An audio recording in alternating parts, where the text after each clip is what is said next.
नमस्कार दोस्तों, स्वागत है आपका हमारे YouTube चैनल जी शिक्षा पोर्टल में। दोस्तों, आज हम सामान्य ज्ञान के अति महत्वपूर्ण प्रश्न करने वाले हैं, जो कि आने वाले किसी भी कॉम्पिटिटिव एग्जाम्स के लिए बहुत ही हेल्पफुल होने वाले हैं। दोस्तों, मैंने इस वीडियो के अंदर उन्हीं प्रश्नों को समाहित किया है, जो कि कई एग्जाम्स में बार-बार पूछे गए हैं। तो ओवरऑल ये वीडियो आपके लिए बहुत ही हेल्पफुल और बेनिफिशियल होने वाले हैं। दोस्तों, मैं प्रत्येक प्रश्न के साथ उनके जो एक्स्ट्रा फैक्ट है, वो भी इस वीडियो के अंदर डिस्कस करने वाला हूँ। तो पूरा वीडियो बिना स्किप किए ध्यान से देखिए। दोस्तों, यह इस श्रृंखला का 5वां पार्ट होगा। इससे पहले मैंने इसी श्रृंखला की 4 क्लासें और ली हैं। इस वीडियो के बाद आप उन भी क्लासों को देख सकते हो। तो चलिए वीडियो स्टार्ट करते हैं। दोस्तों, जो आज का हमारा पहला प्रश्न है वो है, ओलंपिक खेलों का आयोजन कितने वर्ष के बाद में होता है?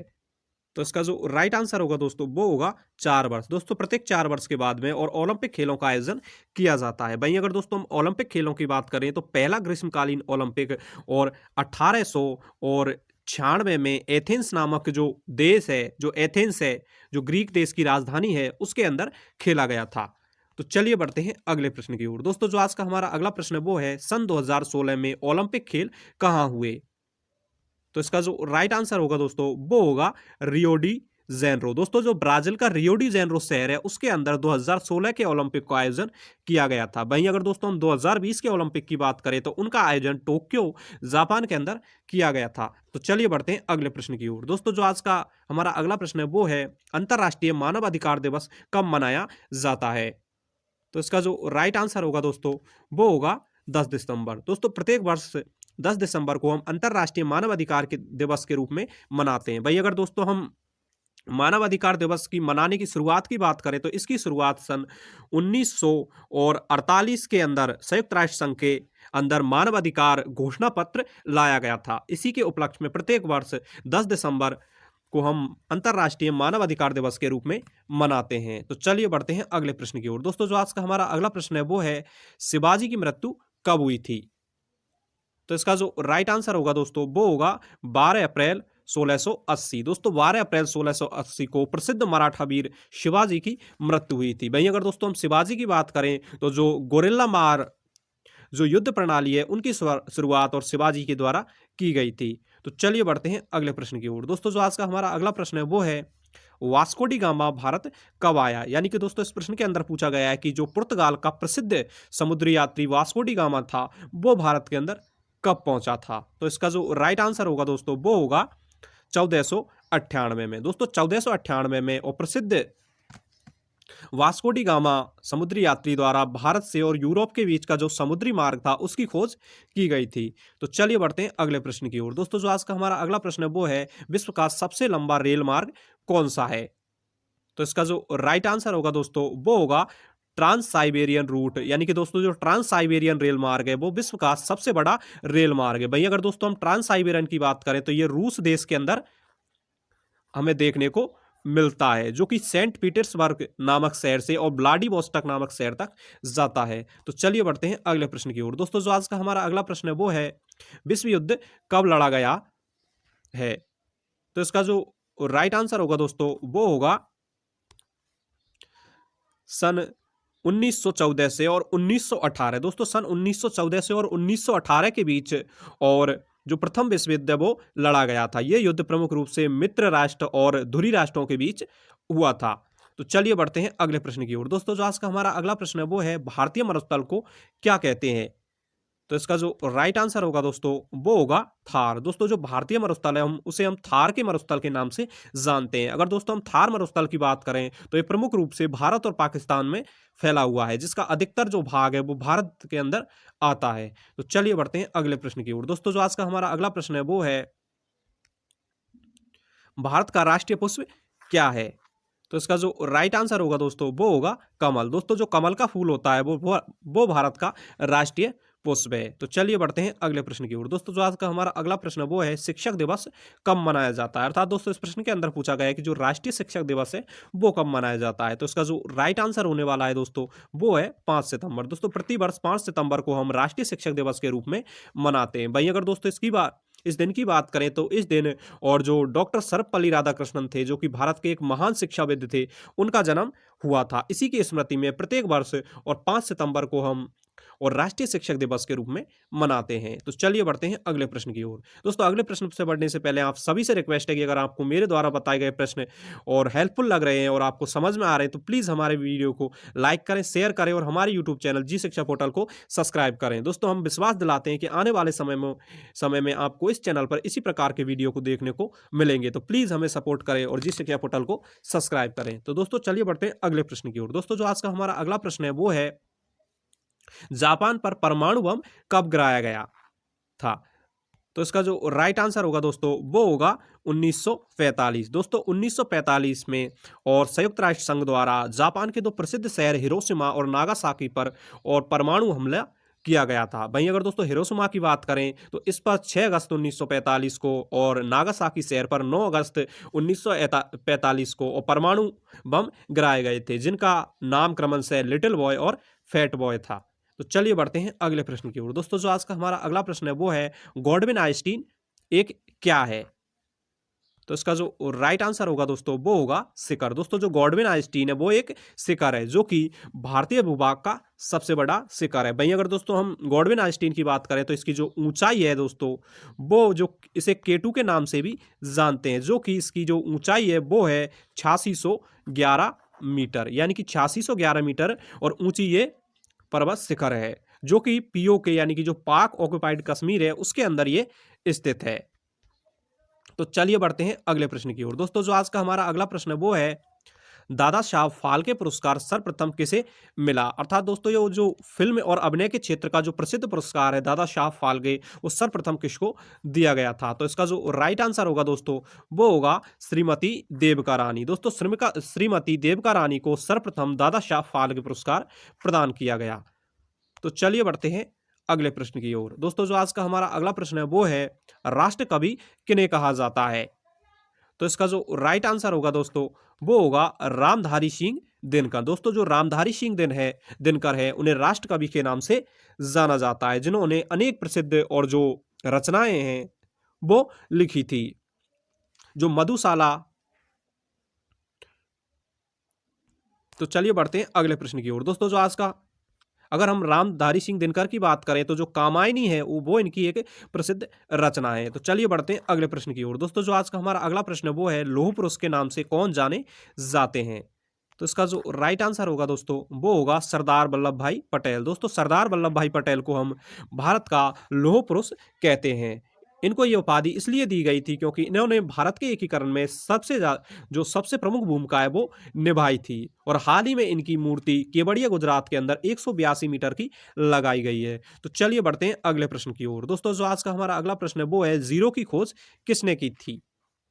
तो इसका जो राइट आंसर होगा दोस्तों वो होगा आर्यभट्ट। दोस्तों आर्यभट्ट द्वारा और जीरो का आविष्कार किया गया था। तो चलिए बढ़ते हैं अगले प्रश्न की ओर। दोस्तों जो आज का हमारा अगला प्रश्न है वो है, खट्टे फलों में कौन सा विटामिन पाया जाता है? तो इसका जो राइट आंसर होगा दोस्तों वो होगा विटामिन सी। दोस्तों खट्टे फलों में प्रमुख रूप से विटामिन सी पाया जाता है, जिसे हम रेटिनॉल के नाम से जानते हैं।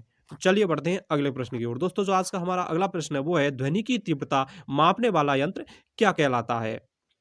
तो इसका जो राइट आंसर होगा दोस्तों वो होगा ऑडियोमीटर। दोस्तों ध्वनि की तीव्रता ऑडियोमीटर नामक यंत्र से मापी जाती है। और अगर दोस्तों हम ध्वनि की आवृत्ति की बात करें तो उसे हर्ट्ज के अंदर मापा जाता है। तो चलिए बढ़ते हैं अगले प्रश्न की ओर। दोस्तों जो आज का हमारा अगला प्रश्न है वो है, गौतम बुद्ध का बचपन का नाम क्या था? तो इसका जो राइट आंसर होगा दोस्तों वो होगा सिद्धार्थ। दोस्तों गौतम बुद्ध का बचपन का नाम सिद्धार्थ था। वहीं अगर दोस्तों हम गौतम बुद्ध की बात करें तो इनका जन्म लुम्बिनी के अंदर हुआ था। वह इनकी मृत्यु और कुशीनगर के अंदर हुई थी और बोध गया के अंदर इनको ज्ञान की प्राप्ति हुई थी। तो चलिए बढ़ते हैं अगले प्रश्न की ओर। दोस्तों जो आज का हमारा अगला और 20वां प्रश्न है वो है, भारत में सशस्त्र बलों का सर्वोच्च सेनापति कौन होता है? तो इसका जो राइट आंसर होगा दोस्तों वो होगा राष्ट्रपति। दोस्तों जो राष्ट्रपति होता है वो भारत में सर्वोच्च और जो हमारे सशस्त्र बल होते हैं उनका सेनापति होता है, यानी कि सेनापति जो राष्ट्रपति के अंडर में और भारत की तीनों सेनाएं वो कार्य करती हैं।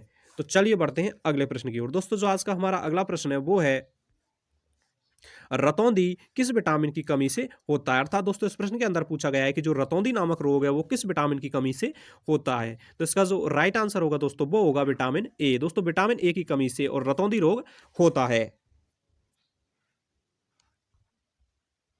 दोस्तों अगर हम बात विटामिन ए की बात करें तो दोस्तों हम विटामिन ए को और रेटिनॉल के नाम से जानते हैं। तो चलिए बढ़ते हैं अगले प्रश्न की ओर। दोस्तों जो आज का हमारा अगला प्रश्न है वो है पोंगल किस राज्य का त्योहार है? तो इसका जो राइट आंसर होगा दोस्तों वो होगा तमिलनाडु। दोस्तों तमिलनाडु का प्रसिद्ध त्योहार पोंगल त्योहार है, जो कि प्रमुख रूप से जनवरी माह के अंदर मनाया जाता है।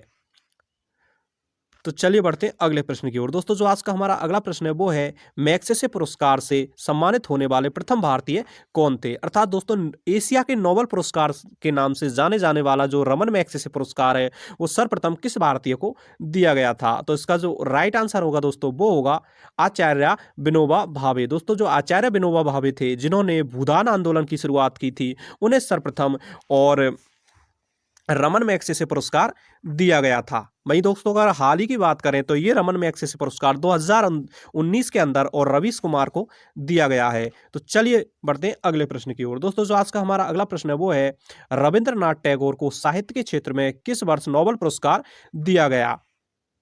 तो इसका जो राइट आंसर होगा दोस्तों वो होगा 1913। दोस्तों 1913 में और रविंद्रनाथ टैगोर को उनकी रचना और जो गीतांजलि थी दोस्तों उसके लिए और साहित्य के क्षेत्र का पहला नोबेल पुरस्कार दिया गया था। तो चलिए बढ़ते हैं अगले प्रश्न की ओर। दोस्तों जो आज का हमारा अगला प्रश्न वो है दिल्ली भारत की राजधानी कब बनी? तो इसका जो राइट आंसर होगा दोस्तों वो होगा 1911। दोस्तों 1911 में और दिल्ली को भारत की राजधानी बनाया गया था।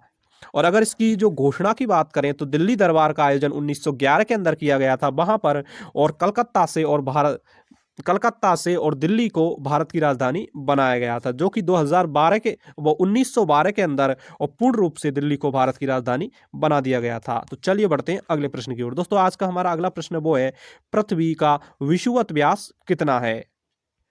तो इसका जो राइट आंसर होगा दोस्तों वो होगा 12,742। दोस्तों 12,742 और पृथ्वी का विषुवत व्यास है, यानी कि पृथ्वी के उत्तर से और दक्षिण नहीं पूर्व से और पश्चिम तक की जो बीच की दूरी है वो है 12,742 किलोमीटर। वहीं अगर दोस्तों हम पृथ्वी की त्रिज्या की बात करें तो वो लगभग 6400 और किलोमीटर के बराबर आती है।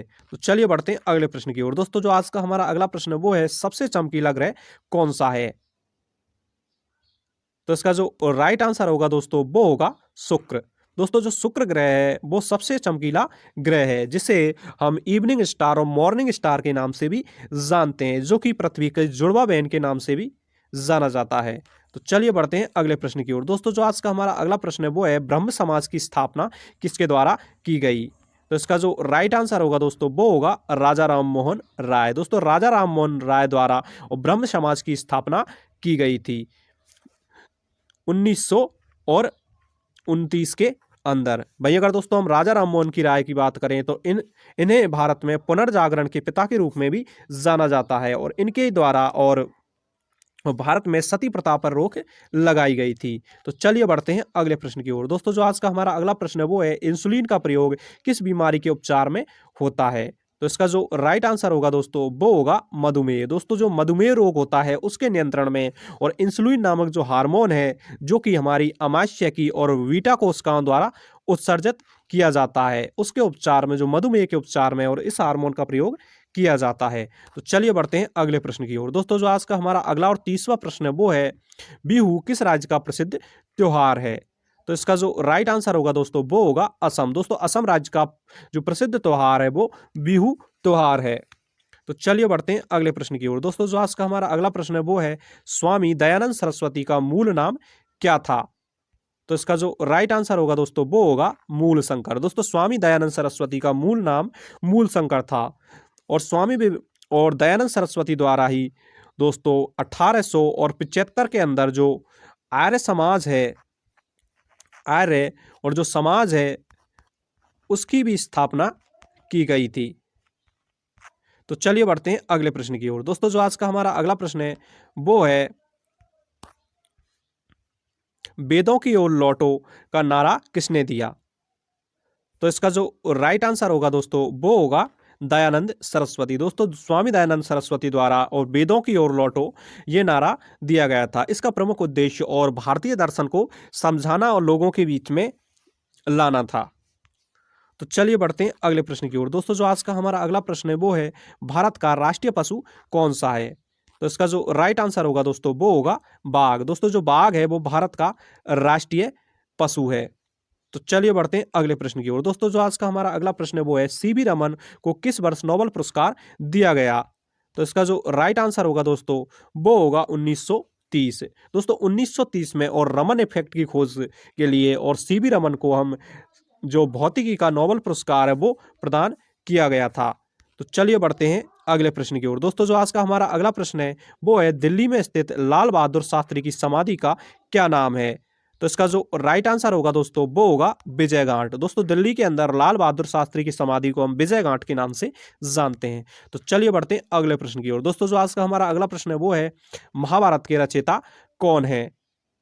तो इसका जो राइट आंसर होगा वो होगा दोस्तों महर्षि वेदव्यास। दोस्तों जो महाभारत है उसकी रचना महर्षि वेदव्यास के द्वारा की गई थी। वहीं इसकी जो लेखन का कार्य है वो और गणेश जी भगवान के द्वारा किया गया। तो चलिए बढ़ते हैं अगले प्रश्न की ओर। दोस्तों जो आज का हमारा अगला प्रश्न है वो है अर्थशास्त्र नामक पुस्तक किसने लिखी? तो इसका जो राइट आंसर होगा दोस्तों वो होगा चाणक्य। दोस्तों चाणक्य अथवा विष्णुगुप्त जो कि और चंद्रगुप्त मौर्य का दरबारी विद्वान था उनके द्वारा और जो अर्थशास्त्र नामक पुस्तक लिखी गई थी। तो चलिए बढ़ते हैं अगले प्रश्न की ओर। दोस्तों आज का हमारा अगला प्रश्न है वो है भारत का राष्ट्रपति अपना त्याग पत्र किसे दे सकता है? तो इसका जो राइट आंसर होगा दोस्तों वो होगा उपराष्ट्रपति को। दोस्तों भारत के राष्ट्रपति द्वारा अपना त्याग पत्र और उपराष्ट्रपति को दिया जाता है। तो चलिए बढ़ते हैं इस वीडियो के सेकंड लास्ट प्रश्न की ओर। जय जवान जय किसान का नारा किसने दिया? तो इसका जो राइट आंसर होगा दोस्तों वो होगा लाल बहादुर शास्त्री। दोस्तों लाल बहादुर शास्त्री द्वारा जय जवान जय किसान का नारा दिया गया था। वहीं दोस्तों जय जवान जय किसान और जय विज्ञान का नारा और अटल बिहारी वाजपेयी द्वारा दिया गया था। तो चलिए बढ़ते हैं अंतिम प्रश्न की ओर। दोस्तों आज का हमारा अंतिम प्रश्न है वो है आर्य बाहर से आकर सर्वप्रथम कहाँ बसे थे? तो दोस्तों इसका जो राइट आंसर होगा वो होगा दोस्तों पंजाब। दोस्तों जो आर्य थे जो कि प्रमुख रूप से मध्य एशिया के रहने वाले थे वो सर्वप्रथम भारत के अंदर पंजाब राज्य के अंदर आकर बसे थे। दोस्तों इस प्रकार हमने इस वीडियो में और टॉप और जो 40 प्रश्न थे वो उन प्रश्नों को हमने डिस्कस किया। आई होप कि आपको वीडियो पसंद आया होगा और मेरे द्वारा जो प्रश्न बताए गए हैं और उनके साथ जो एक्स्ट्रा फैक्ट बताए गए हैं वो भी आपके लिए हेल्पफुल साबित हुए होंगे, ऐसी मैं आशा करता हूं। तो प्लीज़ हमारे यूट्यूब चैनल जी शिक्षा पोर्टल को सब्सक्राइब करें और इस वीडियो को अपने दोस्तों के साथ शेयर करें। दोस्तों आने वाले समय पर आपको इससे भी इंटरेस्टेड वीडियो देखने को मिलेंगे। तो प्लीज़ हमें सपोर्ट करें और हमारे यूट्यूब चैनल जी शिक्षा पोर्टल को सब्सक्राइब करें। धन्यवाद।